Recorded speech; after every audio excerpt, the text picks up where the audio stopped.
Hello and welcome. Today we have breaking news from the Netherlands, where a biologist has managed to capture the life cycle of one of the world's rarest insects. The Italian Owlet Moth is an endangered species that is so rare that it can only be found below the slopes of a single volcano in Italy, the Monte Vulture, and nowhere else in the world. For decades, biologists have been trying to film the life cycle of this rare animal in a video format, but controversy erupted when every government agency, every wildlife conservation fund, and every major documentary filmmaker refused to cooperate, stating that insects are animals that are simply not interesting enough to waste too much time and money on. But all of this recently changed when a biologist named Bart from the Netherlands had a better idea. He managed to crowdfund the educational project through social media by forming a network of like-minded enthusiasts. Before we present you a video of one of the world's rarest and most unusual animals, we thank you, Bart Coppens, for your efforts in butterfly and moth conservation and spreading awareness about these endangered species for thousands to see. And now we switch to the Netherlands.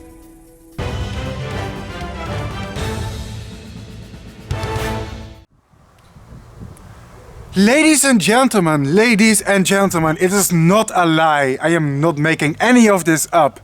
Inside this box, I have the caterpillar of one of the rarest moths in the world. I'm not exaggerating, it is 100% true. My name is Bart Coppens, and I have studied butterflies and moths all my life. My whole channel is about them. Check it out if you don't believe me. And I am about to reveal to you one of the world's rarest insects. Are you ready? After years and years of training, we are finally ready for this moment on my channel. Inside here we see a stick with some leaves, but if we look here on top of the stick, we can see that a small creature is sitting on top of it. This caterpillar is very beautiful. As you can see on its back, it is black with these white stripes, but if we turn it a little bit, we will see that its flank of its body here is even a little bit orange and yellow. Now, what makes this species so special, you ask? Well, let me ask you a question. Would you be surprised if mammoths were alive today? Because this is basically the same. This is a very primitive relict species from the Ice Age. I prefer to say the last glacialization events. Because there wasn't one comprehensive Ice Age, there were several events of glacialization. So, and those of you who know the history of this time period will find it interesting that there is a few primitive species from around this time that didn't go extinct. And this is one of them. This species is found in one tiny area in the country of Italy and nowhere else in the world. I believe the place is called the Grotisella Nature Reserve. It's in the region around the mountain, the Monte Vulture, in the country of Italy.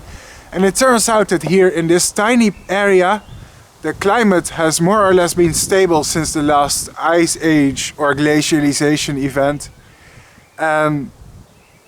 This relict species, which is so primitive, which is only found in a very tiny area it is endemic to, lives here.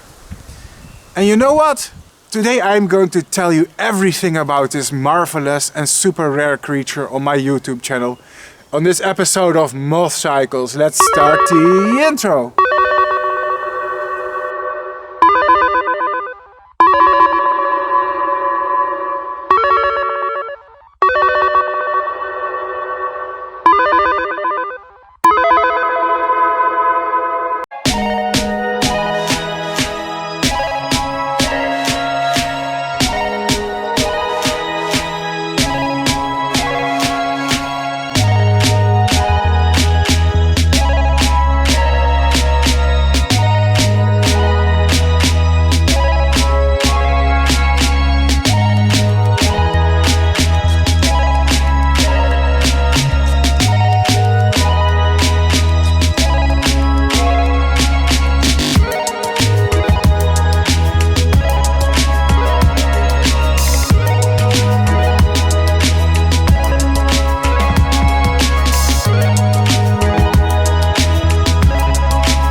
You're currently looking at babies. Babies of one of the world's rarest moths. They are inside a plastic box and I will try to raise them to adulthood in this video. They are eating one of their favorite host plants, privet or ligustrum. The caterpillars of this species mainly prefer two plants, Fraxinus or ash tree and ligustrum or privet. They can be raised around room temperature, but preferably not too warm, since their habitat is actually on the colder side and the baby caterpillars come out of their eggs somewhat early in spring when it's still cool. Keep the plastic box clean and remove poop every few days, and give them fresh leaves every few days. These babies are social. They usually huddle up together in a small group. Things such as eating or shedding their skins happens in groups. Therefore it is recommended to keep them together. The most important thing is the quality of the food plant. I try giving them fresh leaves. Like many other Brahmaea moths, they have interesting little tentacle-like appendages on their thoracical segments. I raise instar number 1 and 2 in plastic boxes, but instar number 3 I place them in a bigger cage to give them more space. Right, ladies and gentlemen, I'm going to give the caterpillars a bit more space because they are outgrowing the small boxes they are in. This is a wine bottle filled with water, and in the water are fresh branches of their host plant. It's kind of like a vase of flowers. It will keep the branches fresh for a while at least. So now I'm going to place the caterpillars in there.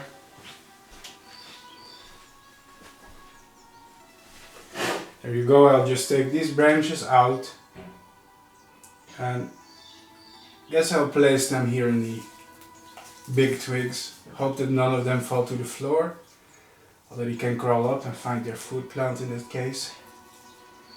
There you go. Hope this new environment suits them a little bit better. Should work in theory.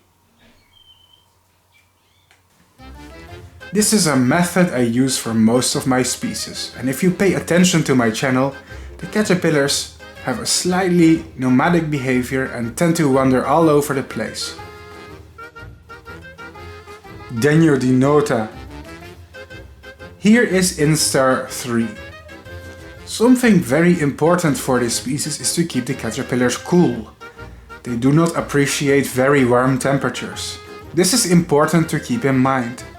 Protect them from harsh temperatures and they will thank you for it. A temperature of 21 degrees Celsius or room temperature is possible, but that seems to be around the upper limit. Hotter than this, and they may get a little bit uncomfortable. This amazing species seems to be growing quite rapidly.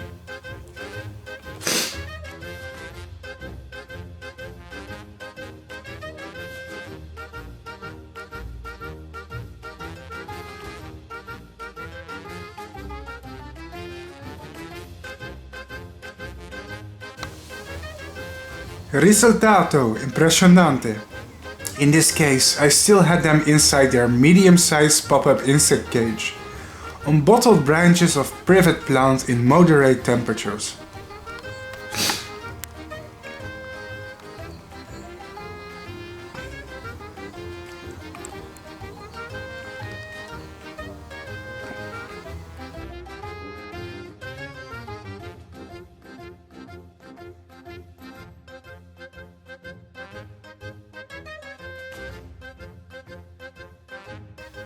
Wow!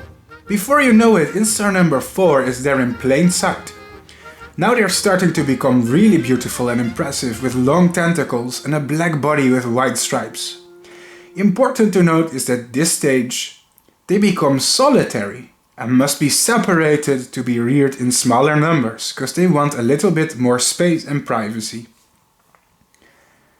In instar number 4, they start to desire more space for themselves and solitude, and this is one of those species that you could breed for the caterpillars alone, because they are just so impressive and frankly beautiful looking.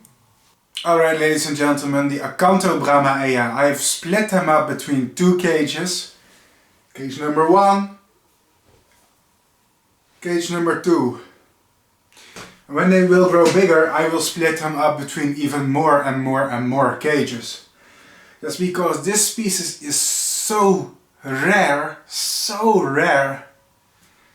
that I want to give them a royal amount of space. I do not want to rear them cheaply. I don't want to be greedy and cheap by cramming them into a tiny space.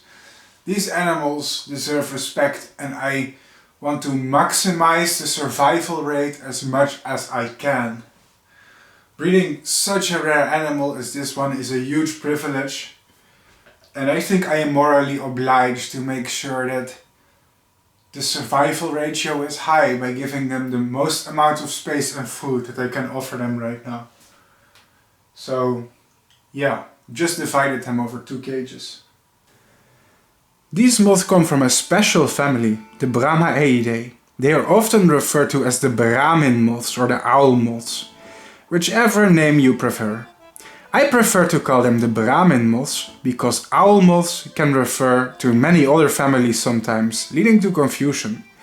Brahmin moths rarely get any attention on my channel because they are not very popular in captivity as pets, so it's hard to obtain interesting species of them, which is a shame because the larvae and the adults can be very unique looking. It is however a quite small family of moths. Although their taxonomy keeps changing a lot and more species are often being added to the records, right now there are less than 70 species of Brahmin moths worldwide.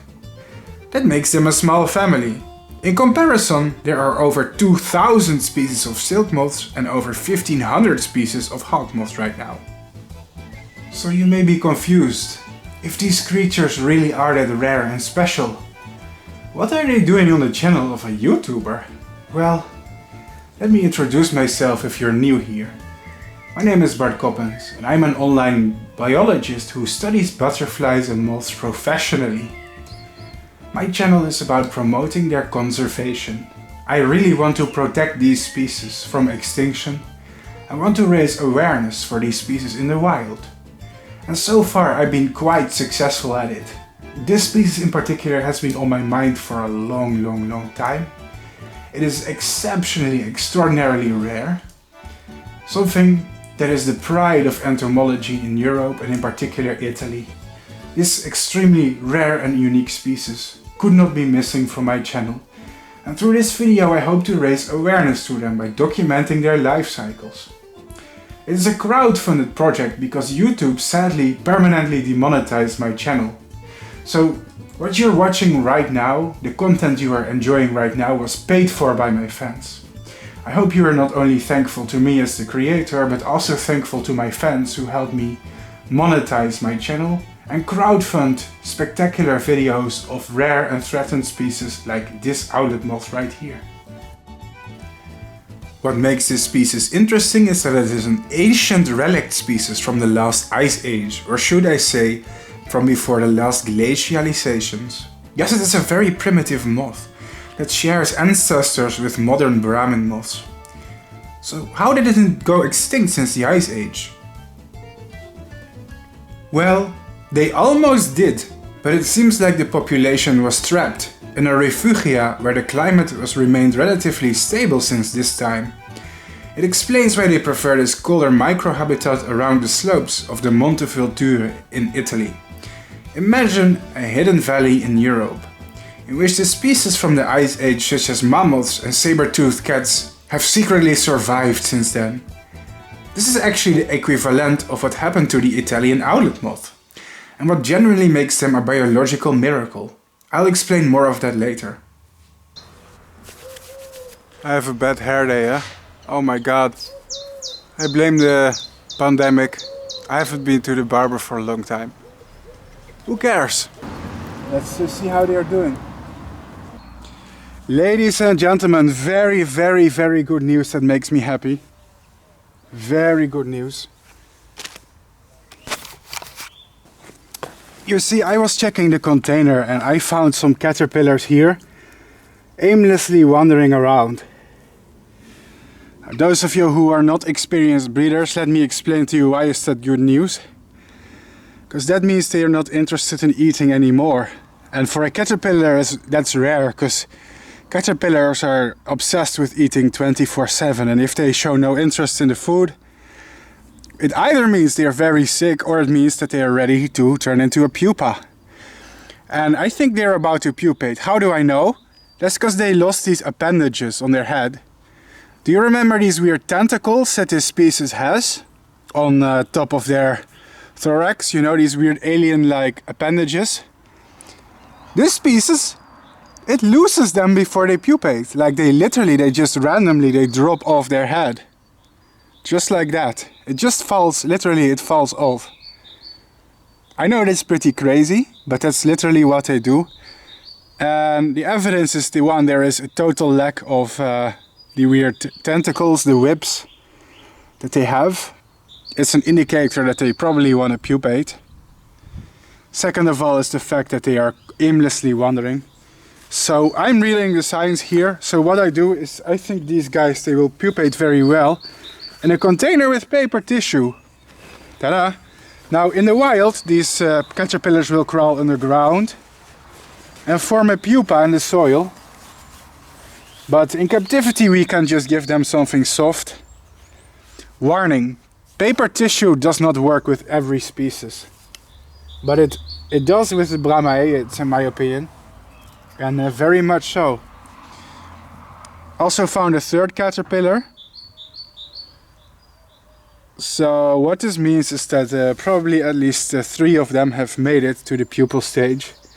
If they properly pupate, that is. First thing I'm gonna do is I'm just gonna let them wander in here for a while, forget about them, check back later. I'm going to add some extra humidity later because the tissue is a bit too dry. But this means we potentially have our first 3 pupa of this species, and that's amazing news. I would be very happy to have a life cycle of one of the world's rarest moths. Alright, so here's some of my other caterpillars. My impression is most of them are doing pretty well. Some of them are losing these weird appendages here on their head.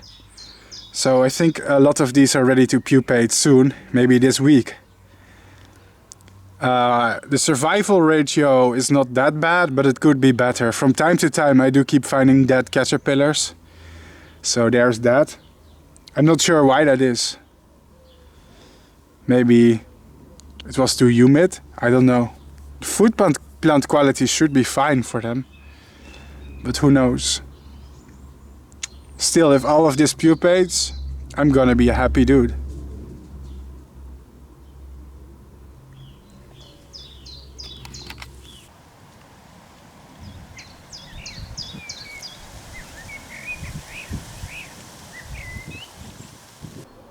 Ladies and gentlemen, I just noticed that some of these guys have started pupating. Which is excellent news, because that means we have completed the life cycle of one of the most legendary insects from Europe. Let me very gently remove the tissue paper. Oh wow, look at that. Here on the bottom we see 2 beautiful pupa. And I'm not going to waste any time, I'm going to collect them in my hand. Don't worry, I will show them to you later, but I collect all the pupa in this container first. Later I will show you a close-up of what they look like. Of course you are very curious.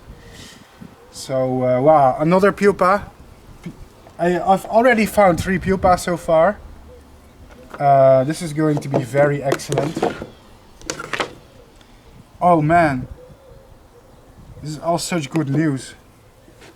Well, pupa number 4 found here in this box. Have to be careful, some of them are still a little bit soft. So let's take them out. Wow. Wow, wow, wow, wow, wow. This is it. I've literally raised one of the world's rarest. Like,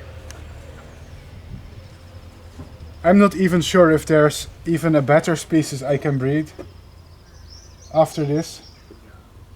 This is one of the best. Like, literally one of the best. Wow.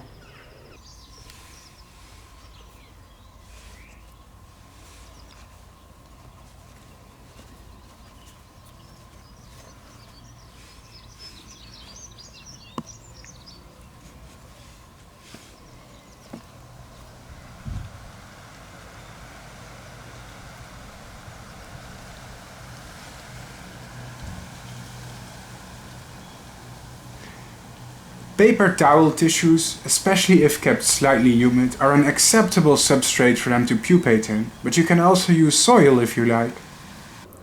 If they are pupating, please leave them alone for a week or two, because they don't like to be disturbed during this process.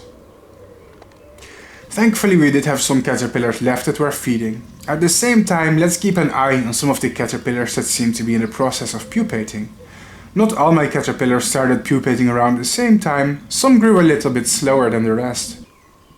There you go, the first batch of fresh pupa. We did it, ladies and gentlemen. Fun fact, the pupa have extremely sharp spines. This is what gives them their scientific name, Acanthobrahmaea. Acantho means spiny, thorny or generally having thorn-like characteristics, from the Old Greek word akantha, which means spine or thorn.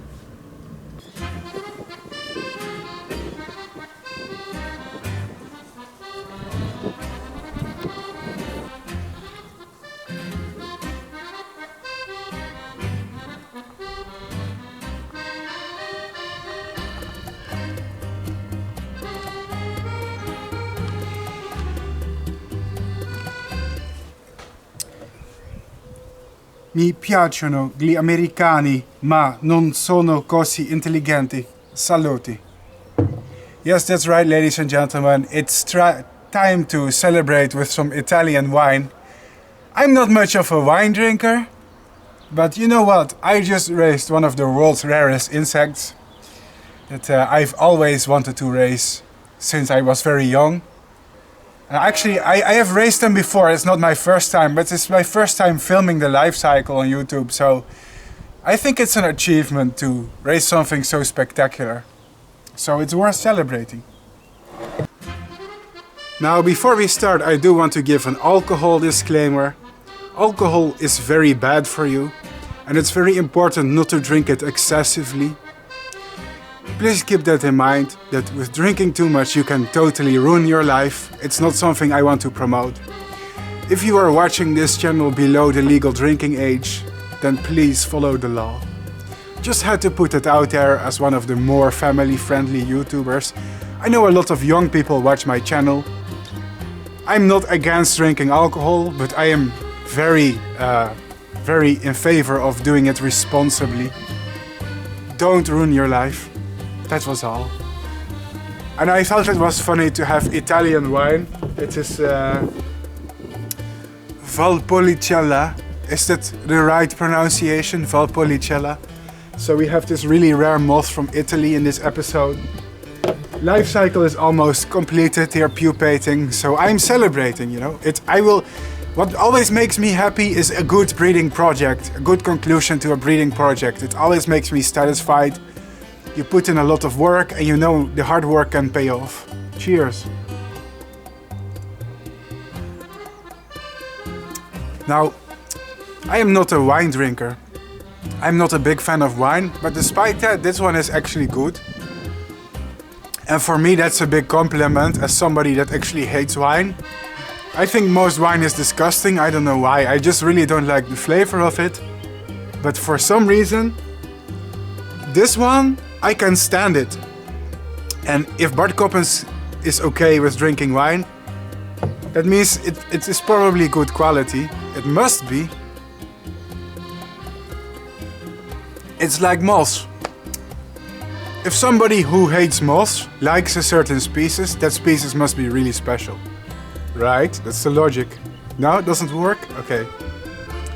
What do Italians say when you drink? Saluti? Please tell me in the comments. I don't know. I've been to Italy once when I was 16 years old. It was Lago di Garda, it was the Garda Lake. I like Italy, I should visit it once. Vino Italiano sul mio YouTube channel. Yes, that's right. This channel is going places, people. I'm sure it's going places. Let me tell you a little bit more about the pupa. So when are we going to expect to see some nice moths popping out of this? The moment we are all waiting for, and not Bart Coppens drinking freaking wine. Sorry. The thing is, yeah, these pupae, they take a whole year to hatch. Well, not a whole year, it's more like 10 months. Oops. That's because this species has one generation a year and their pupa always hibernate. They cannot have a second generation no matter what. Yep, it's true. So that means this episode is going to take a whole year. I have to store these pupa. It's very early spring, but I have to wait for spring, I have to wait for summer, I have to wait for autumn, I have to wait for winter. Oh, stupid noises. Anyway, breeding moths is a very time-consuming hobby. Sometimes you have these life cycles who take a whole year to document, including this one. I just hope you guys appreciate how much time and effort that's required of me.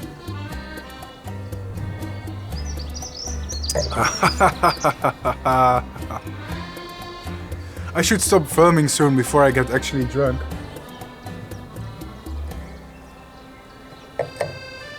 Fun fact about me, my alcohol tolerance is not super high. If you get me 4 or 5 beers, then you'll have me in a really crazy mood already. I don't know why, it must be the Asian genes, because my grandmother was from Indonesia. So, oops, did I just do that? Let's stop the video.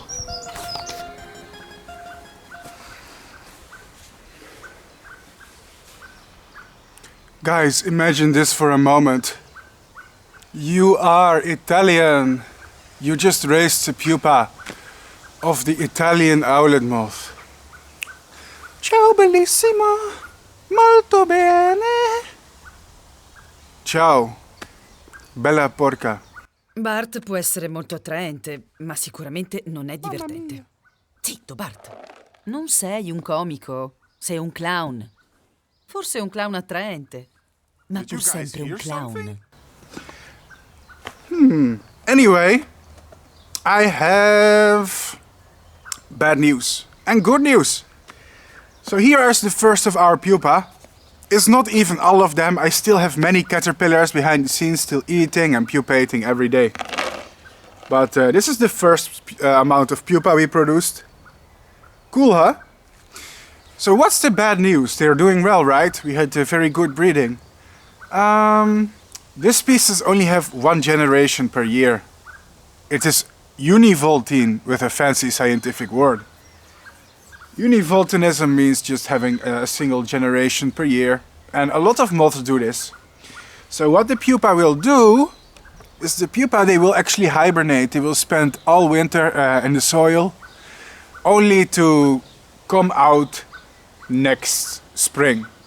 Yeah, I know. What that means is we are going to have to wait a year until we can see the moths. Is that a problem for you? No, because on a YouTube video we can skip time. So for you, it's only going to seem like a few minutes. But for me it means this video takes a year to produce. And we have to hibernate the pupa. So here's what I do. And the next thing that I do is I store them outdoors in my garden. Yeah, literally outdoor, exposed to the native temperatures. Why? I live in Europe and the temperatures around me are comparable. Of course not absolutely the same, but comparable to the temperatures they need in the wild. And I believe certainly winter is enough to hibernate them. So yeah, I literally just gonna keep these animals outdoors for a really long time in my garden. Literally outdoors.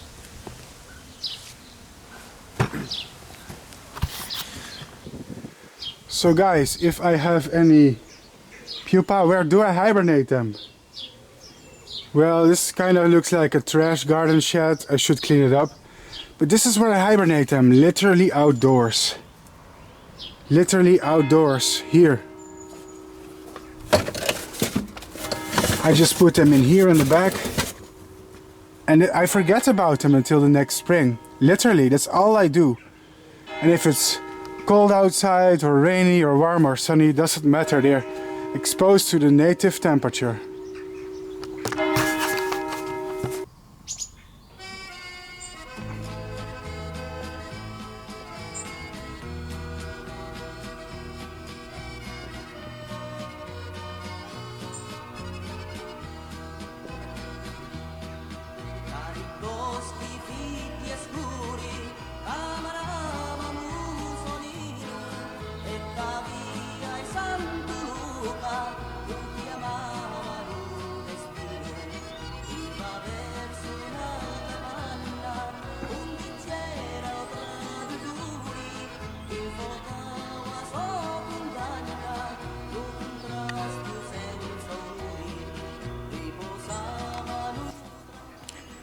Ladies and gentlemen, here is Bart Coppens holding a box of pupa of one of the rarest moths in the world. And this time it's not a brag or an over-exaggeration. This truly is one of the rarest moth species in the entire world. If this was a mammal, it would be something like one of the last white rhinos. That sounds like a weird metaphor. I'm not into mammals. Anyways, point is, this moth is endemic to such a small area. It's pretty incredible. I was capable of obtaining them in captivity anyways. It's honestly mind-blowing. Now I'm gonna overwinter them in this substrate of vermiculite here, but the pupa here are on top, and I don't like that because if it's gonna get cold, they need to be protected against cold. In the wild, they burrow underground and are protected against the cold here. So what I'm gonna do is I'm gonna use my fingers here to burrow these pupa here a bit deeper into the substrate. So they should not be here on top, all exposed to the cold. The deeper they are in the substrate, the better they will be protected against cold. There you go. Now don't worry, these pupa are very tough, they are like a rock. So me pushing them down like this doesn't harm them. I always tell my viewers to be careful with pupa, because pupa of moths and butterflies in some cases are pretty fragile, and handling them too roughly, it can damage them, especially if you are a beginner who is very eager to touch his pets with his greasy fingers. But I'm just gonna burrow them here, and I can do that. There you go. There's still some of them on top. I think it honestly helps. What I will do is, if I will close the container, put it upside down. This all looks a little bit strange, okay, I understand. From your viewer's perspective, this is a bit weird. This is just ta-da! And the pupa are burrowed. If we dig in here, we will see there are some. Ta-da! It's just a good way to burrow them, isn't it? Just turn the container a few times. Sorry dudes, I don't want to make you guys sick. But the pupa really don't mind. I like to imagine they're in a deep sleep until next spring, so it's all fine and dandy. Wow. One of the world's rarest animals in my possession. There you go, this is beautiful. Seem to be all in the middle. Ta-da! Now we put the lid on top, and we forget about them until next spring. That's when I will wake them up by putting them a bit warmer. Perfect. This is Bart and welcome to my garden shed. If you want to overwinter cocoons, you need a cool space, a cool and protected space. This can be a refrigerator, this can be your basement, this can be a wine cooler, this can be your garden shed outdoors. Hell, if you want to, you can even hide them between the bushes in your garden, as long as they are a bit sheltered and protected from the direct cold of winter, but still outdoors. Now, here we have a plastic bin with garbage in it. What I do is I take my plastic boxes and I hide them here literally behind this plastic thing here. See that? This is outdoors, so they're gonna have all the outdoor, oops, my ass is sticking out, whatever, all the outdoor temperatures that they need. There you go. Want to take a look here behind? Here, let's show you. Ta-ta-ra-ta-ra-ra-ta-ta. Yeah. Oops. So literally behind this are my overwintering boxes, my cocoons. Can you see it? I literally stuck them here between the wall of my house and the garbage compost thingy I have here. That's it.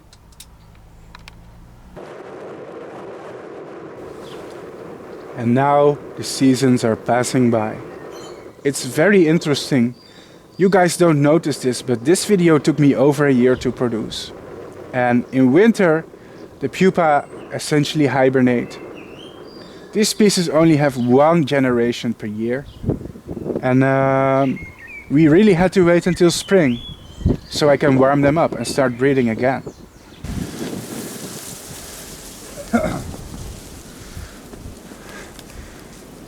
Ladies and gentlemen, this is Bart Coppens in the snow in winter, holding one of the rarest animals in Europe.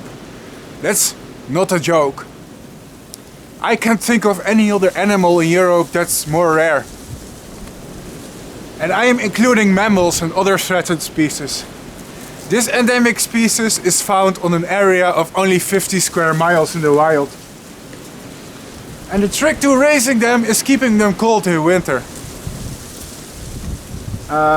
These moths are super cold hardy. Their habitat is somewhat cold. Even when they start flying in the wild, temperatures are very low. They don't care. In fact, they benefit from lower temperatures. They really do. And in here I have the pupa still in winter. Can you see it? They're really just chilling out here in my garden. Despite the freezing temperatures and snow, they don't care.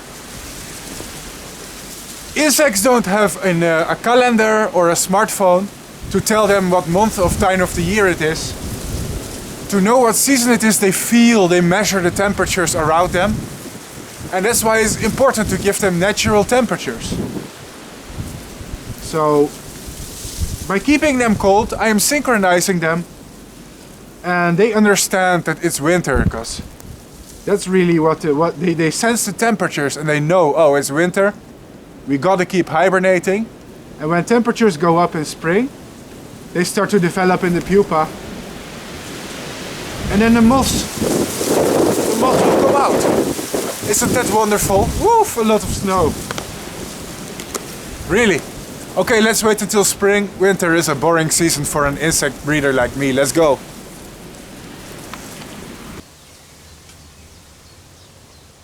Ladies and gentlemen, do you hear the birds around me? Spring is finally here. I'm in my warm outfit. It is warm. Birds are singing, the flowers are growing, and it's time to bring these guys inside after hibernating outdoors in my garden for almost an entire year. I'm gonna bring them inside now and warm them up, and soon we should have moths. Ladies and gentlemen, this is the shelf where I keep my pupa. So what I'm going to do is I'm going to take the Acanthobrahmaea, take the lid off the container, and I'm just going to place them here on room temperature. And they should eventually hatch. Now, the moths are dumb and they cannot climb this slippery edge, so I'll probably have to add a little stick in there for them. So here I have a stick so they can climb out, otherwise they can become stuck in the container. So when the moths hatch, they will just climb up on this stick and we will see them. There you go. Wait, what is that? Something is moving. Yes, something, people. Something is coming out, it seems. 1 year later, it is finally time.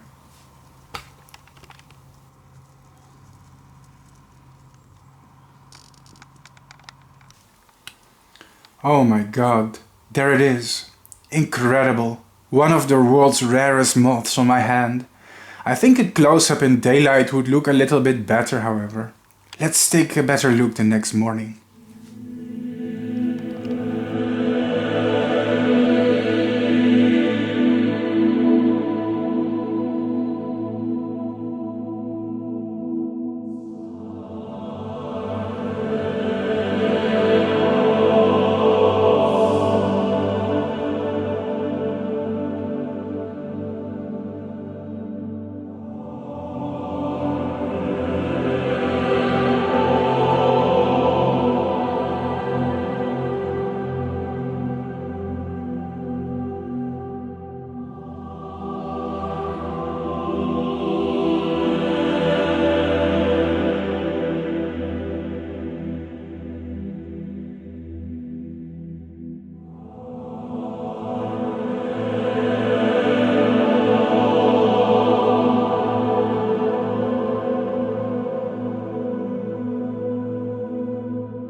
Ladies and gentlemen, it's currently spring, and it only means one thing. The Acanthobrahmaea europaea, the European owlet moths, are hatching again. This is spectacular because these are some of the rarest animals in Europe. Yes, I said it, not insects, but animals. The whole species, this whole species of insect, is only found in a 50 square mile area around the slopes of a volcano in Italy, the Monte Vulture. It is an endemic insect species with a very tiny habitat, and if this 50 square kilometer area would be destroyed somehow, the species would go extinct. Some of you may say, so Bart, isn't it harmful to keep them as pets? The answer is no. I will get into my reasoning later. Oh, sorry, I have the hiccups. Because really now it's time to breed them, and I will save the ecology and the discussion for the end of the video. Let's get started. Alright, ladies and gentlemen, here are all the singles. If any collectors are watching this video, they are probably drooling to see such a gathering of one of the world's rarest moth species. I have bad news for the collectors though, I do not sell them. I'm really interested in breeding as many as possible and not in farming them for money. I think it's important from a conservation perspective to keep their captive bloodlines alive. I will now divide all the single moths into couples of males and females in separate cages that will have a chance of pairing tonight. Cage number 1, I will take this, this is a female, I think. Let me confirm for a second. Yep, one female. And then I will add, let's see, you are a male, right? You are a male. Oof, this is gonna be awkward. This is such an awkward footage. Well, here on top of my head, immediately climbed two beautiful males. So, yeah, this is two males. I'm going to add them. We have in this cage one female and two males.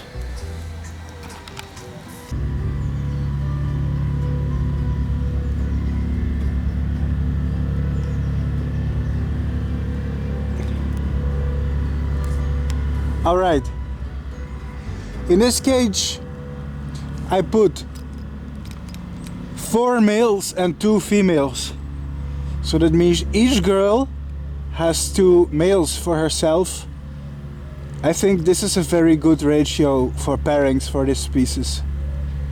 And no doubt at least one of them is gonna pair tonight, I believe.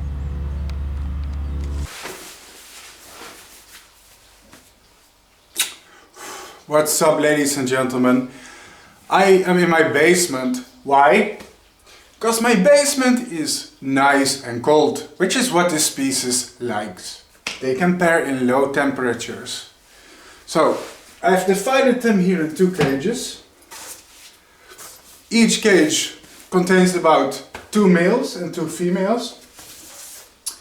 I think I'm going to set these cages a bit apart from each other, not right next to each other. Maybe one here in the back, but in a location where both of them can still see a bit of light coming from the window. And I hope there is enough airflow because it's a freaking basement.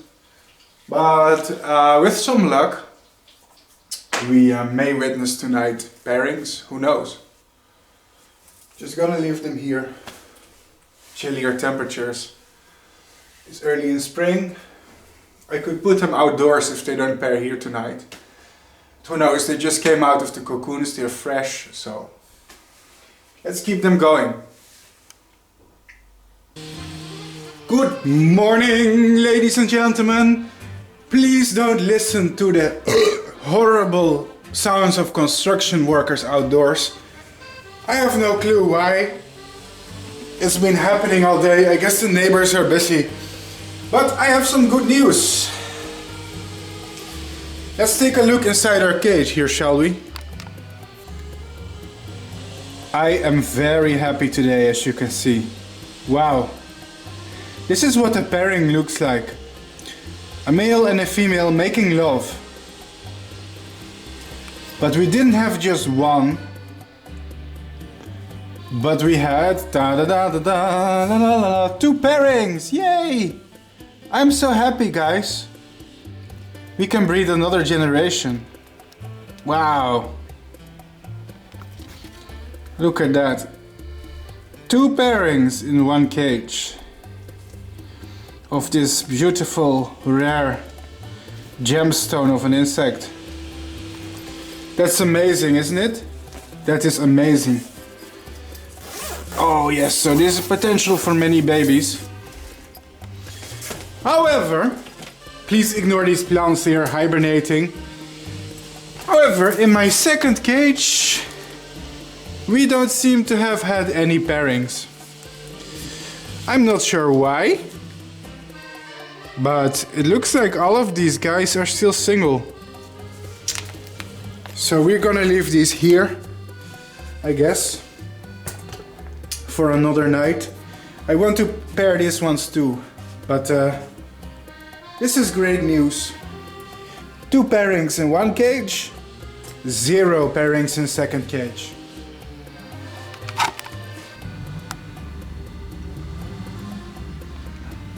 This is what a pairing looks like. It's not hard to recognize, however. Usually the male and female are hooked up through the tips of their abdomens together.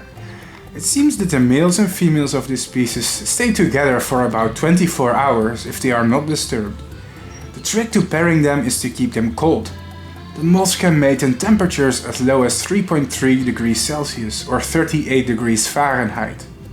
A little bit warmer is recommended though, but they don't have to be very hot. If any people are watching this who actually work in butterfly and moth conservation, feel free to hire me, you know. I am for hire. I have worked as a consultant before. And if this isn't the greatest commercial there is for Lepidopteran conservation, a YouTube video that will get a lot of attention, showing off a super ultra rare species, giving some awareness for its conservation status, and even successfully reproducing them in captivity. Well, I don't know what else there is I can do. This is the pinnacle of educational videos and a pinnacle of showing people how captive breeding can contribute to our knowledge and conservation of animals like these. Alright, ladies and gentlemen, this is the cage in which we've had 2 pairings. So what I'm going to do is I'm going to separate the fertile females so they can lay their eggs in peace. It's very, very important for me to pair as many of these moths as I possibly can. This is a super rare species in need of conservation. So we need to breed the most amount of moths possible. So their pairing, as you can see, is finished. The actual pairing only lasts for a couple of hours, but then the moths can stay together for up to a day. So these are the 3 males. I'm gonna take them out. 1, second male, 3. And these 2 females here are fertile. I'm going to keep them alone in this cage to lay eggs. This way I will be sure that this is the cage that has the fertile eggs. Alright, ladies and gentlemen, in this cage are 4. Oh well, she just fell into screen. 4 fertile females. I've stopped filming all the pairings at this point, because as fun as making a breeding video is, and as long as this video is, we still have to keep it as short as we can. And if I fold the cage over here. Sorry, this is bad quality video. Can you guys see this? These are eggs. So at least one of the females has already started laying. Here you can see. Nice collection of yellow eggs. And here in the inside of the cage walls, around the zipper, ta-da! So this is going to be our second generation essentially. Good news then. So it's time for me to collect some of them using a petri dish. Let's see. You can use your fingers to gently push them off. You have to be careful. They are a little bit fragile. They have a very soft shell. It's kind of like, well, they're a bit tougher than fish eggs at least, but they have a softer shell than the eggs of most moth species. So there is that. And they are incredibly rare. So this is really a species that you want to treat with all the respect in your body. I know that sounds weird, respecting a moth, but I think if there's species very precious, very difficult or to obtain or very rare in the wild, you really want to make sure to make the least amount of mistakes possible. So there we go. We just take some of these beautiful golden little eggs. Alright, ladies and gentlemen, last night the females started scattering dozens and dozens of eggs around the cage. Ah yes, you are a beauty, I love you. I love you, yes, you are so cute. Sorry for bothering you. As you can see, some of their scales on their wings are missing. Starting to get old. Moths, they don't live very long and their wings they wear down. But I'm going to be collecting some of the eggs, like I did before. As you can see here on the bottom of the cage, we see a lot of yellow stuff here. These are basically all eggs. Let me gently turn around the cage. Here you can see more eggs, can you see them? So I have to take the petri dish, take some of them out. Let me just get a minute. The eggs of this species are creamy yellow and pale. However, when they are fertilized, the fertile eggs tend to darken up as the caterpillar starts to form inside. Once they are almost ready to hatch, they will be grey in color instead of yellow, but only if they are fertile. The eggs can be hatched at room temperature, although they tolerate much colder temperatures as well.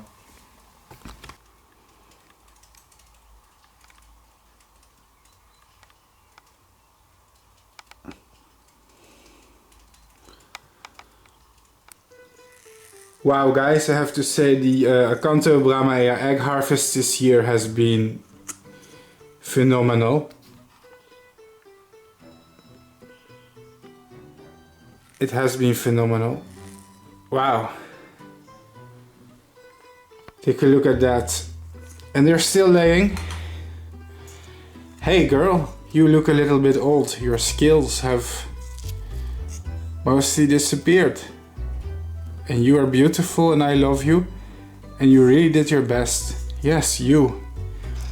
This is one of the non-feeding species. It's just one of those moths that you just, kind of live for a short while and they die. It's kind of sad, but I've gotten used to it by now.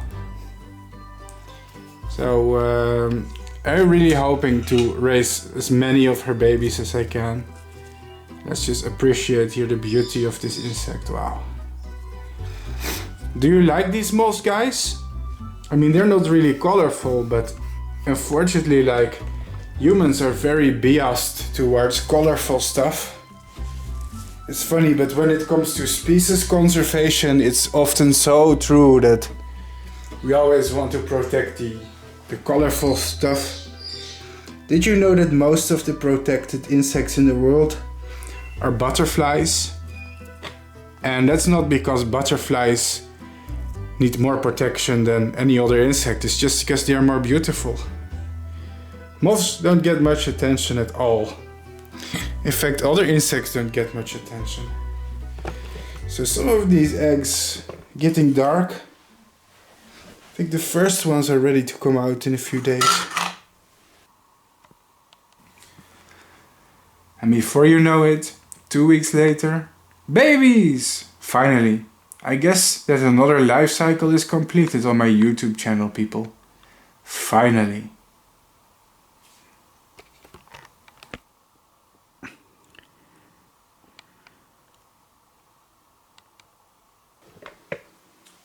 So it's time for them to start eating. First, what I like to do is I give them some paper towel. This will absorb the excess moisture and prevent excess condensation, but will also make it very easy to remove any excrements. They will nicely fall into the paper tissue instead of the floor. You can just take the paper tissue out and change it to clean it. This part is going to be the most difficult part, and that's using a paintbrush to scoop up the caterpillars and place them inside their new home. This is difficult because they are very small, very gentle we all have to be. Now what's interesting is these caterpillars are social, at least in the first instars. At least to my knowledge, this is actually kind of unique for a Brahmaea moth. On my channel I've raised many Brahmaea species from the genus Brahmaea. And as far as I can remember, their babies are... yeah, they are solitary from the get-go. So it's interesting to know that these, if everything is okay, they should actually kind of gather here on the leaves tomorrow, start feeding. The plant I have given them is privet. Privet or ligustrum is an amazing host plant. If you want to get into breeding moths, then I recommend it. Not for this species, but even, did you know even species like atlas moths can eat privet? And there's even hog moths that almost exclusively feed it, like the privet hog moth. Sphinx ligustri in my country loves privet. Of course, they also feed on other plants like Lonicera. And any relative of the olive family, which is... ligustrum is actually a relative of the olive family, believe it or not. Anyway, this is going to take a while. There are so many caterpillars, we have to be very delicate, and so this is the footage we need. I'm going to continue, but I'm not going to film the whole process. It will be a bit tedious, but before we go, I want to say I like to add a little bit of water, like very subtly a little spray. This is a spray bottle, 3, 2, 1. Psh, psh, that's enough. Little bit of moisture. So, yeah. Now the first instars, they prefer it to be cold. So believe it or not, I'm gonna take them to my basement.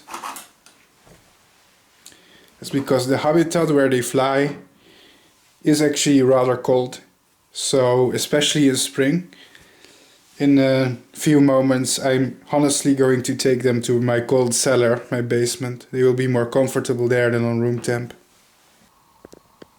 Guess what, ladies and gentlemen? We have officially completed the life cycle of one of the rarest moths ever. From here and beyond it can start all over again. That was quite fun. I wonder what species I'm going to breed in the next episode. But for now, we will move on to the more educational part of this video. The video is not over, although the breeding is over.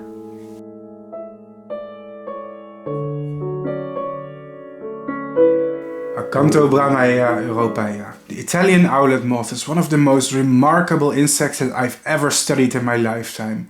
It's a true privilege. What makes this species so special I'm going to explain to all of you today. Before I can begin to explain what makes the Italian owlet moth so special, I must introduce you to its family. Brahmaeidae is a family of insects in the order of Lepidoptera, commonly known as Brahmin moths. In some cases they are also referred to as the owl moths. although I prefer to say Brahmin moths because owlet moths can also refer to other families of moths. Brahmin moths are found in Africa, Asia and Europe, but seem to be absent in the Americas. As far as I am concerned, there are only 9 genera that have been recognized in this family. They are Acanthobrahmaea, Brachygnatha, Brahmaea, Brahmaea, Calliprogonos, Dactyloceras, Limonia, Sabalia and Spiramiopsis. I am not entirely sure about the status of Brahmaea and Brachygnatha, and I don't know if they are valid or if they are just synonyms. Anyway, it seems that indeed, this whole family is a bit smallish. The size of these moths generally varies to the smaller side to pretty huge in some instances. The larger species of Brahmin moths can have wingspans of over 16 centimeters in some instances, which is quite respectable. Scientific literature on this interesting species seems to be a little bit limited, but I did find one excellent article that I am able to cite from directly. An overview of the most outstanding Italian endemic moth, Brahmaea Acanthobrahmaea europaea, published in 2014. One thing that is extremely interesting about the Italian owlet moth is that it is endemic to an exceedingly small area in the vicinity of a volcano in Italy named the Monte Vulture. This insect can be found nowhere else in the world, except in a tiny area surrounding this single volcano. This makes them perhaps one of the rarest insects and certainly the rarest moth found in Europe, and maybe even one of the most restricted moth species in the world. This makes the species vulnerable and scientifically very important. That is why most of its habitat is now a nature reserve. Grotticelle Nature Reserve is perhaps one of the world's first natural reserves that is dedicated to the conservation of a moth species. As somebody who is a huge promoter of moth conservation, this made me pleasantly surprised. Grotticelle Nature Reserve contains the majority of the population of this insect and is dedicated to their protection. Citing directly from the scientific report, the moth lives in mixed broad-leaved forest, dominated by deciduous oaks, ashes and hornbeams, with rich undergrowth of privet, hawthorns, Philarea, at an altitude between 200 meter and 800 meter. Adults are on the wing only for a short period of the year, during 3 or 4 weeks between late March and early May, with a peak of activity in the first half of April. So not only is this species amazingly restricted, it can only be seen for less than a month a year, very early in spring with a peak activity in April. Most remarkably, March and April are cold months and are quite early in spring. It should come as no surprise that the moths are rather cold hardy and in fact prefer cooler temperatures. Personally in my country I have been able to pair these insects outdoors even in December around freezing temperatures.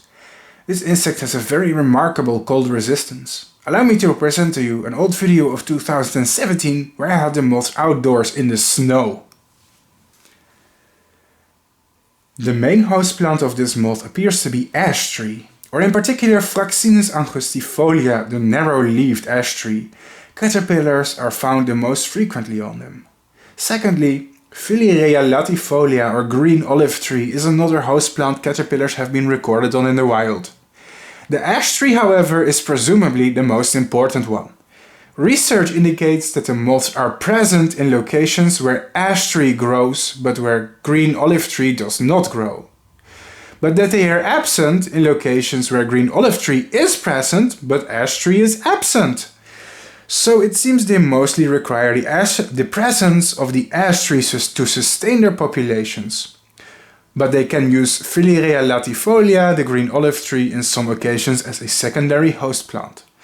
Interestingly, there are reports that wild privet, Ligustrum vulgare, is also present in their habitat, and that their larvae can complete their development on this plant with good results. However, in the wild, as far as I'm aware, no one seems to have recorded caterpillars eating these plants. So why did I include it in the host plant list, that they only eat in captivity and not in the wild? Well, other species of Brahmaeids commonly eat ligustrum in the wild too. And that caterpillars of this moth have never been found on privet doesn't mean we can rule it out, since there could be a small but unlikely possibility. In any case, it appears that for the conservation of this species, the Fraxinus angustifolia or narrow-leaved ash tree should be preserved in their environment, as this is their main host plant, the ash tree.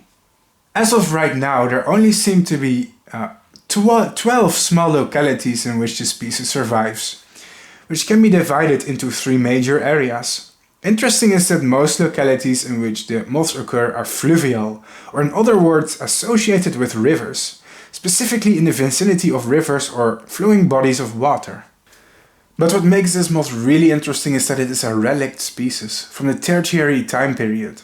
Can you imagine a secret valley in Europe where mammoths are still active today? Well, this is the entomological equivalent of this happening. I guess you could say that it is a species from the Ice Age and that never went extinct and is alive today in a tiny area of 50 square kilometers. That being said, I do not like the term Ice Age since it was not one but several periods of glacializations, not one Ice Age. To understand what was going on here, we must examine the distribution of some of its relatives. The concept of a biological refugium or plural refugia is important to understand. For some reason this concept has been cropping up on my channel a lot since recently. I guess it is just a coincidence based on the species that I breed. But the concept works like this. When the climate changes rapidly, it becomes unsuitable for many of the species that live in it. However, sometimes it happens that species survive radical changes in climate by finding refuge in places where the climate has remained a lot more stable. For example, pine and oak trees are in a lot of cases plants that have evolved in temperate climates. Interestingly, pine tree and oak tree can be found in the tropics as well, but often restricted to high elevation mountains. Why? That's because when the tropics and subtropics emerged, the trees climbed in elevation, because the higher you go, the colder the environment tends to be. And now, these species, pine tree and oak tree for example, are trapped in what are called refugia. This is a very generalized example, but during the course of evolution it happens frequently. Specifically since the last ice age, the climate in Europe has changed a lot, and since then it has significantly warmed up. And because it has warmed up so rapidly, it became too hot for many species of the Tertiary period to survive in. For example, Europe today would be too warm for a species like a mammoth to survive. The glaciers covering the land surface area during the last glacializations made vast areas of the continent uninhabitable as well. So what does this picture show? This picture, for example, shows how plants have retreated to the southern part of Europe during the last ice age. Specifically by shifting their range to the more stable and habitable parts of southern Europe. In 1892, the family of Brahmin moths or the Brahmaeidae was named by the famous British naturalist with a background in entomology and ornithology. He was the one to name and classify this family of moths. When this family was first classified and named, for a long time it was thought to be exclusively African and Asian in its origin, and for a long time this was taxonomically accurate. So for a long time it was thought that Brahmaea moths were exclusively Asian and African by origin, and for a long time they were, but all of this changed in 1963. In 1963 an entomologist named Friedrich Hartig described and names the Italian Owlet Moth. Subsequently, an exclusive genus was established for this species, which thus took the name Acanthobrahmaea, containing the species Acanthobrahmaea europaea. Its location in southern Italy on the Monte Vulture immediately posed a biogeographical and biological problem, as all the species from this family live in warm, very humid and very rainy regions. It would therefore be a relic of the fauna that populated southern Europe in the Miocene, and constitutes a fundamental piece for reconstructing the ancient geological connections between the southern Apennines and the eastern Mediterranean at the Tertiary period. The species is still considered today the main pride of Italian entomology, and the discovery of the Italian Owlet Moth was what gave Hartig notoriety, glory and recognition from the scientific world. The Monte Volture is unique among its large Italian volcanoes due to its location east of the Apennine mountain range. For those who are unaware, the Apennines are a mountain range that runs through Italy. What's really interesting, however, is that during the geological history of the Mediterranean, the Apennine mountain range was connected to the landmass that now makes up parts of what we call the Eastern Mediterranean, which includes parts of North Africa and the Middle East. From that we can extrapolate subtle clues about its evolutionary history. One of its closest relatives, for example, Brahmaea leideri, is found in the Eastern Mediterranean range, notably in Turkey and Azerbaijan, and perhaps more countries that I am not aware of.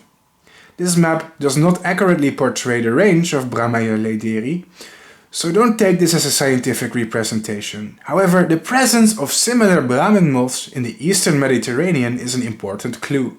It links the ancestors of species such as Brahmaea leideri with species such as Acanthobrahmaea together. Clearly, the Apennines have important geological connections between the southern Apennines and the eastern Mediterranean at the Tertiary period, and these are reflected into the modern distribution of these animals. Presumably, these lineages have split the very moment Italy was no longer connected to the North African coast, leaving the Acanthobrahmaea as a relict population from this Tertiary period. It is interesting how sometimes the geological connections of this earth are reflected in the geographical distribution of species of animals and plants. The Italian owlet moth is truly an ancient creature. An animal as rare as this species, is it not urgently in need of conservation? To be honest, yes it is. An insect with a distribution this small is extremely vulnerable to any disruptions or degradations of its habitat. Let's discuss some of the threats. I quote directly from the same paper that I have cited before. At a local scale, the natural behavior and activities of Brahmaea europaea are evidently disrupted by light pollution when this extends over the home range by the adults. In fact, the species is markedly phototrophic and comes freely to artificial lights, and is generally stressed for moth populations. The State Forestry Corp pursues a careful policy of management of artificial lights in some minor railway stations around the Gotiselle Nature Reserve. And to enhance protection of the species, it would thence be essential to employ lamps with low impact on the flight paths by the Brahmaea europaea and permanently reduce light pollution in proximity of all known populations of the moth. What does this mean? Believe it or not, but artificial lights such as street lights, but generally any type of light produced by humans that is artificial, can be a threat to moth populations.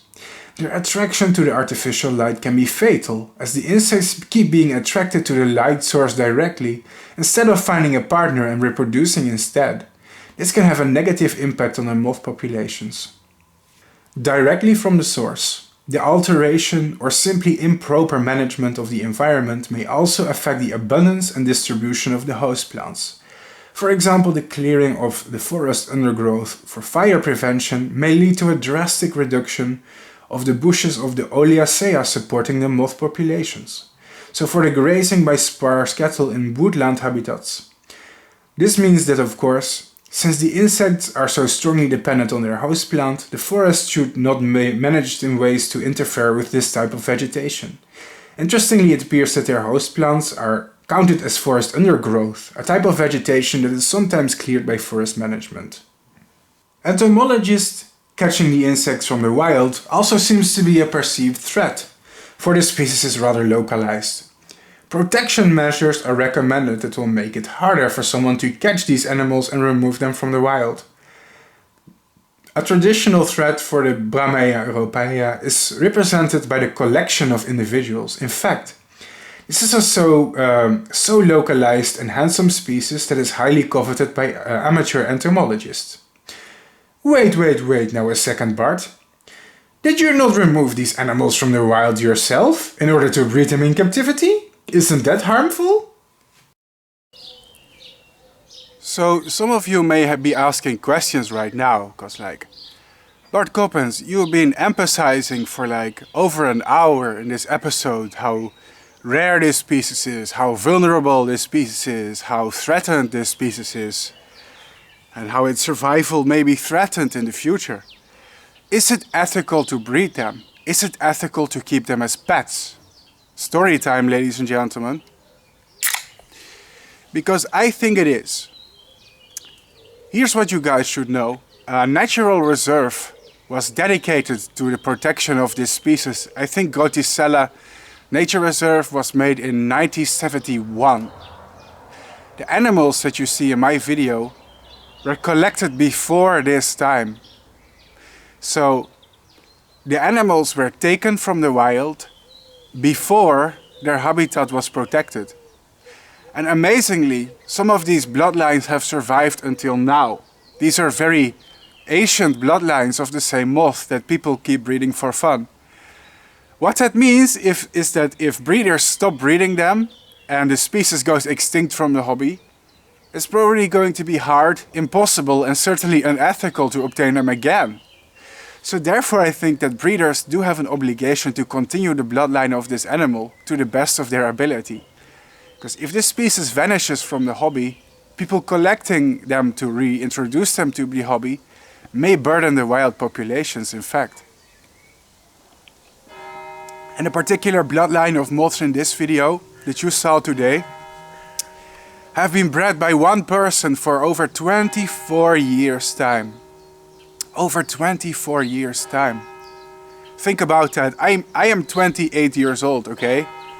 So the bloodline of these moths is only 4 years younger than I am. By one person.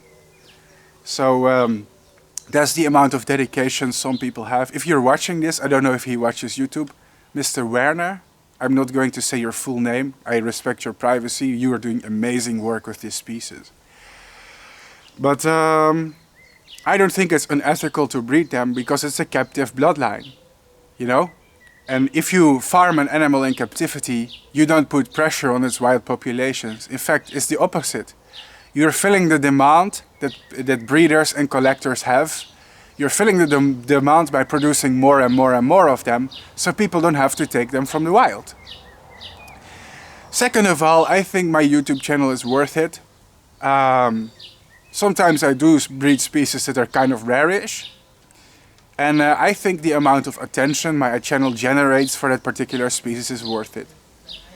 How many people are there, how many influencers are there online that are bringing attention to insect conservation and these particular species, well, in particular, sorry, I stumble over my words, it's the language barrier, I'm Dutch.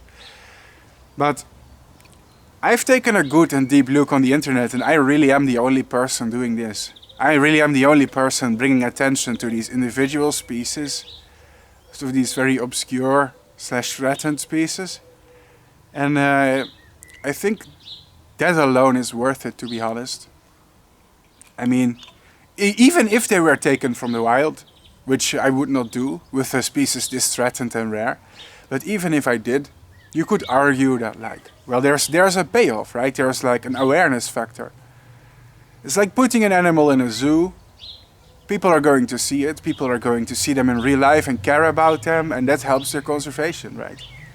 That's the way I approach it. I would never keep pets in captivity that are unethical to keep.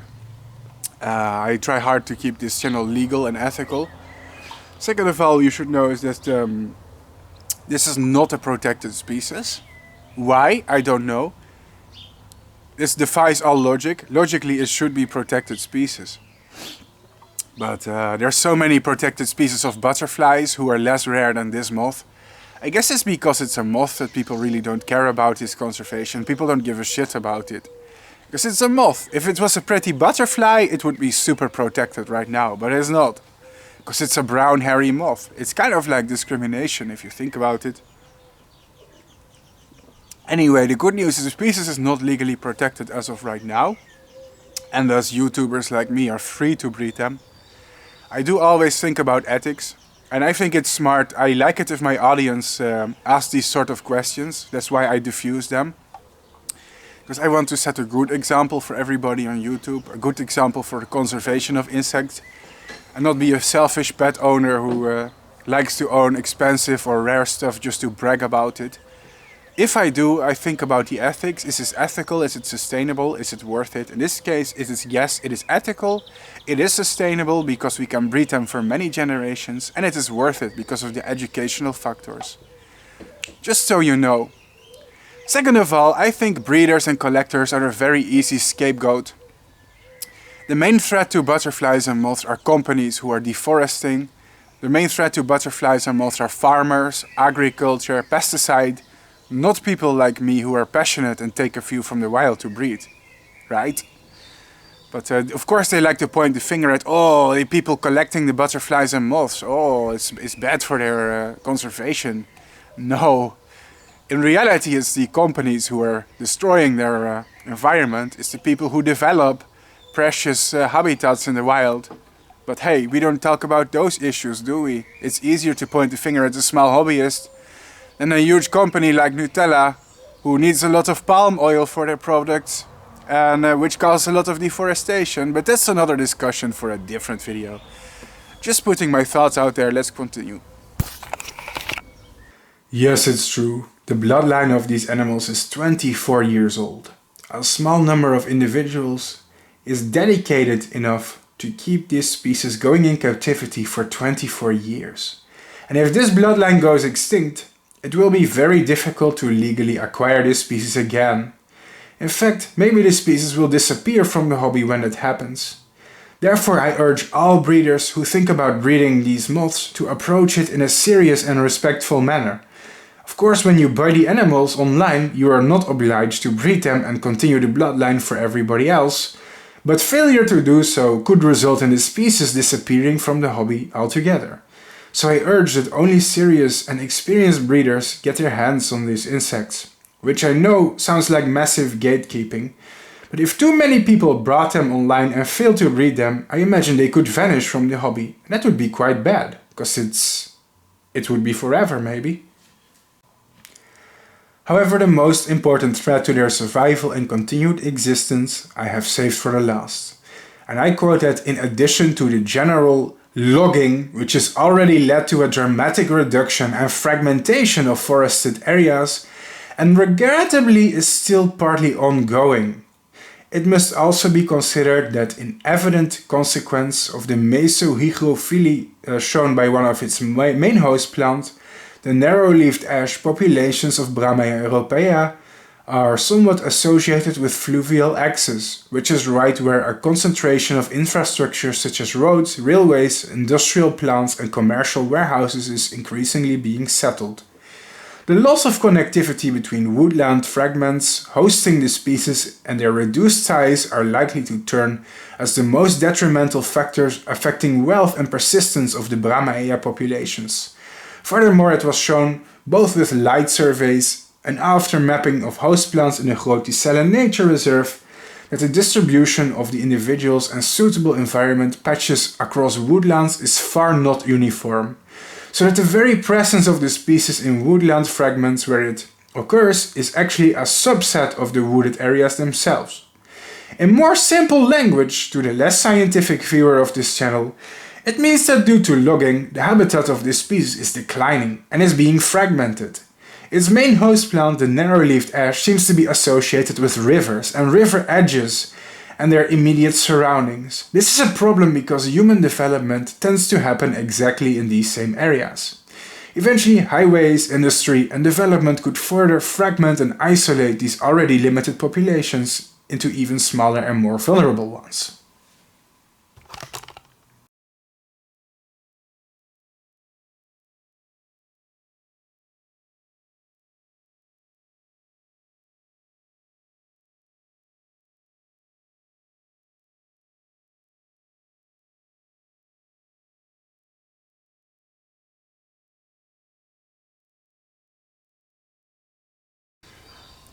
Now here I am going to give my opinion on the situation. I think that this is a species that deserves protected status. And by saying that, I'm kind of shooting myself in the foot, because if this species really had a protected status, it would be illegal for me to possess and to breed them. It would be illegal for me to enjoy them in captivity if the species was protected. But I think the existence of this species in the future is more important than me enjoying a species in captivity. Sorry, I just had a hiccup. I should stop drinking soda while I'm talking. Anyway, I believe this species would really benefit from a protected status. If you think about it, its whole evolutionary history is unique. It's endemic to a really small area, it's vulnerable, it's being threatened. Its habitat is there's still logging going on, which is beyond me, it's crazy. But I read that in the report. And I just don't understand why species like these don't get protection. Because just look at the crazy amount of butterflies that receive protection. Like, a lot of them don't even deserve it. Take, for example, well, I think there's like a general protection for all the birdwing butterflies, Ornithoptera. And what's funny is that birdwing butterflies, yes, they are vulnerable. Some of them are very vulnerable species, but a lot of them are super common in the wild. And like all of them, it's like an umbrella. They're all under the CITES convention. Like all the birdwing butterfly species, I don't know how many, it's like 30 species or something. All of them are, trading them without a permit is illegal, is banned. And I imagine some of them, or many of them, are also protected in the wild. But that's because they are some of the biggest butterflies in the world. And they are really like these huge butterflies, literally the biggest. And very impressive. And that's why people are so prone to protect them. It's very hypocritical. Because if you think about it, this moth is in many ways more rare than most species of birdwing butterfly.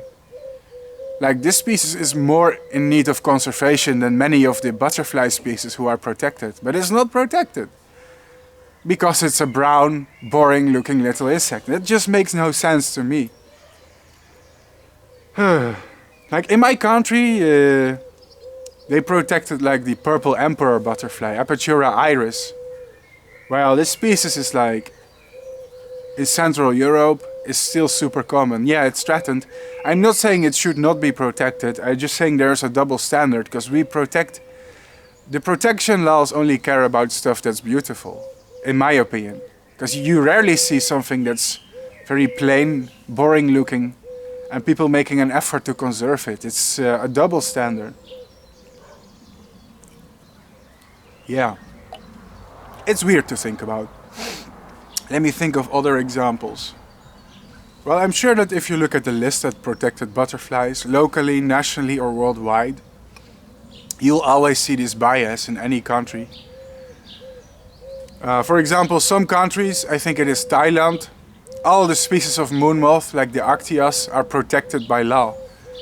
That's insanity, because they are not threatened with extinction whatsoever, like species like Actias rhodopneuma, Actias selene. It's just insanity. It's really weird. Yeah, but I think this species needs more attention, considering its unique evolutionary history, how cramped up it is in a tiny little area in the wild. Like, everything just screams, please protect this animal, we have to do something to help it. And the good news is there is a nature reserve dedicated to them. Italy, if you're watching this, you are one of the only countries in the world with a natural reserve dedicated to moths. I think that's just amazing. I think that's incredible. But I would like to see more. I would like to see more. The thing about a natural reserve is, you know, I don't know if some of the populations are outside of the boundary of Goticella, but if they are a free game. It's a free-for-all, because they don't fall under the protection of the natural reserve. Anyway, just my thoughts, just rambling a little. This was not very scientific. This is just some me spilling out some thoughts right now. Just want to get it off my chest. Let's proceed.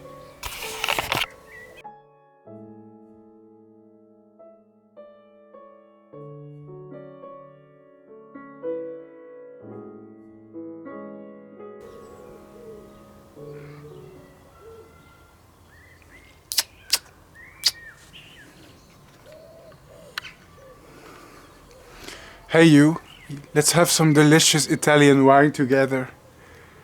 I saved it for you, my friend. That's my phone. Shut up, phone. Stop making noise. It's time that we start drinking some together. Let's see if we have some left. Oh no, we're all out. It's empty. Damn it. No wine for us. I guess instead that I will grab this delicious glass of Coca-Cola. Can you believe it? It's not as good as real Italian wine, but hey, it's something. Thank you, America.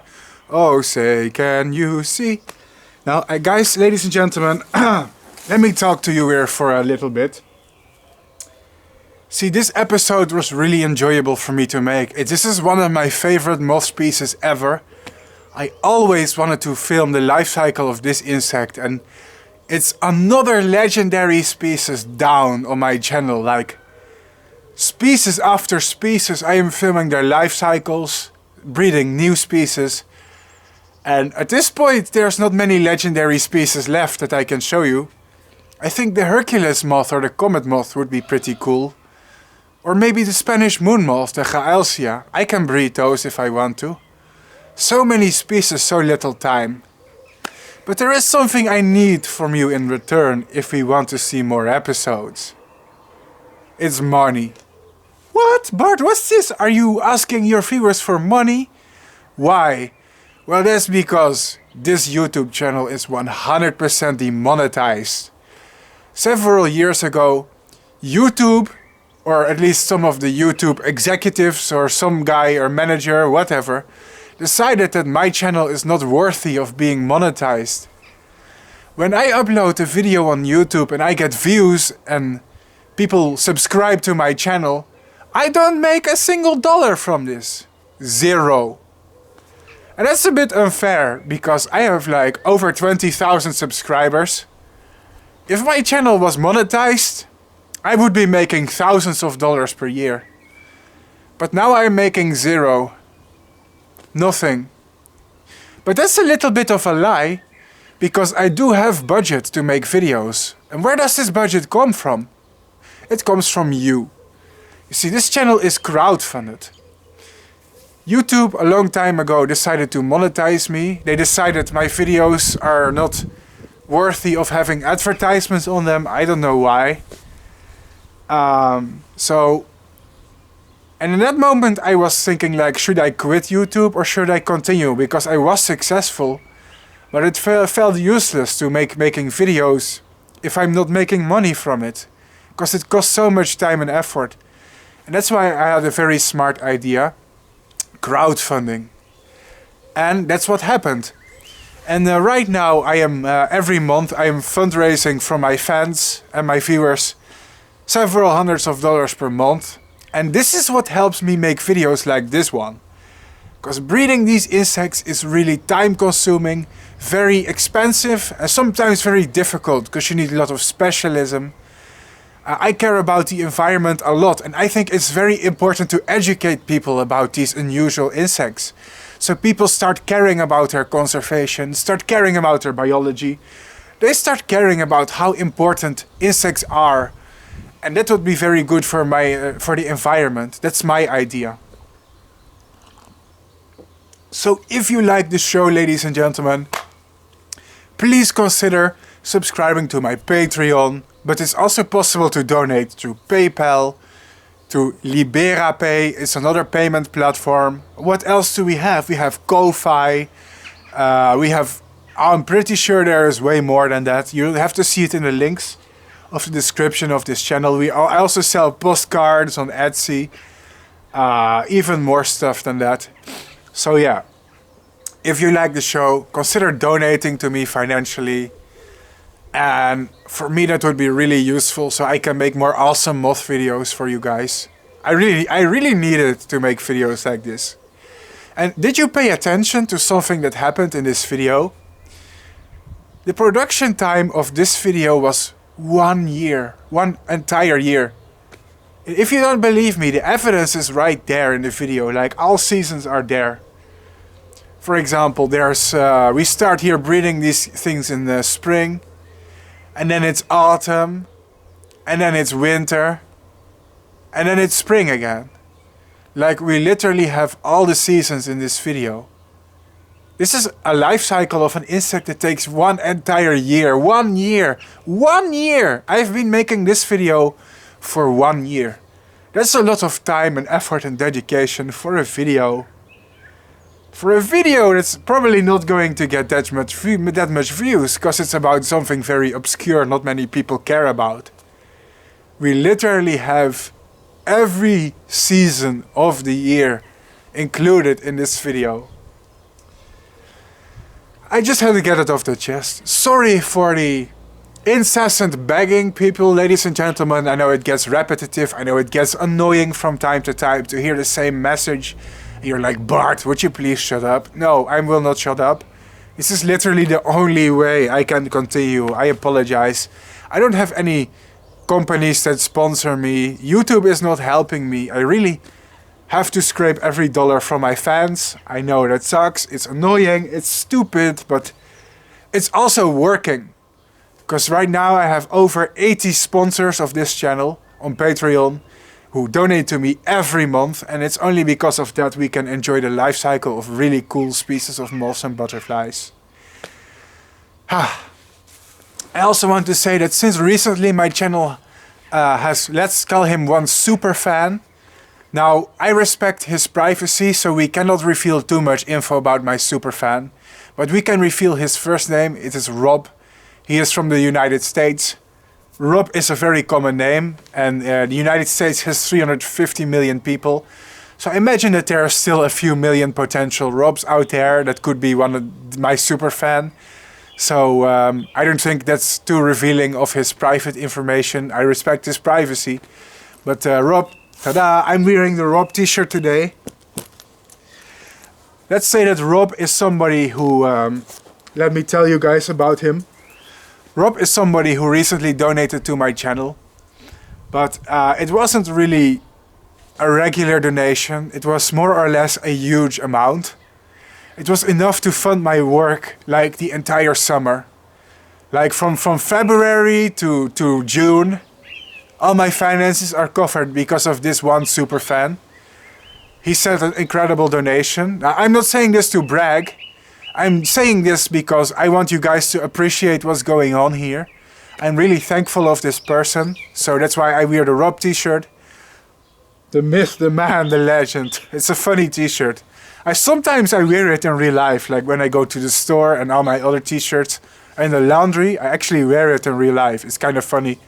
Some people probably think my name is Rob by now, but yeah, if you like this video, write in the comments, thank you Rob, because it's also because of Rob that this year we're going to see more videos than usual. Thank you Rob. You changed this channel for the better. The amount of sponsorship you've given me, a random stranger on the internet, is incredible. I've never experienced something like this. It's mind-blowing. I guess Rob really believes in our mission and what this channel is doing, and for that I'm grateful. Thank you, Rob. Despite Rob being my main sponsor right now, I also want to say, of course, Rob is not my only sponsor. There are so many people on my Patreon helping me crowdfund this channel so it can get more views and I make more videos. And we will start a movement. And for that I will now play the credits. And in the credits we will see the names of my loyal patrons who helped me produce this year-long video. Let's play the credits. And now, let us display the names of some of my amazing patrons and play the credits. Thank you for watching, it means a lot to me. This channel is 100% demonetized. And if you haven't noticed, this video took me over a full year to produce, and YouTube essentially paid me nothing in return. I am utterly and completely reliant on donations as a content creator.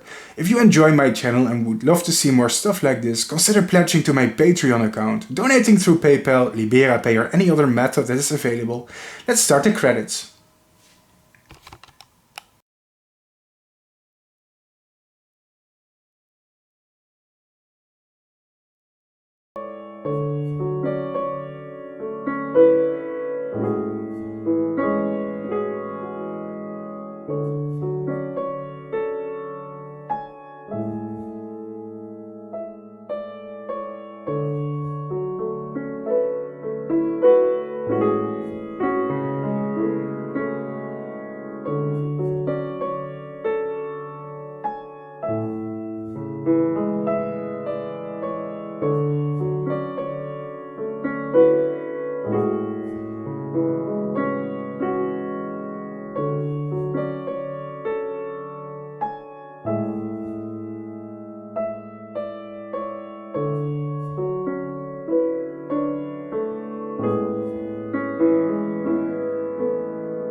In particular, an extra thanks to Hazen Buckley, who is sponsoring this channel with the Tinopuplus aureus tier, which is a high enough tier to warrant her own shoutout in the credits.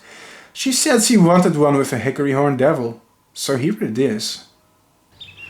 Last but not least, thank you Rob, our anonymous, not so anonymous sponsor. We all know his name. He is a massive support to my channel. Thank you Rob, if you're watching this, you really made a difference for me and my content.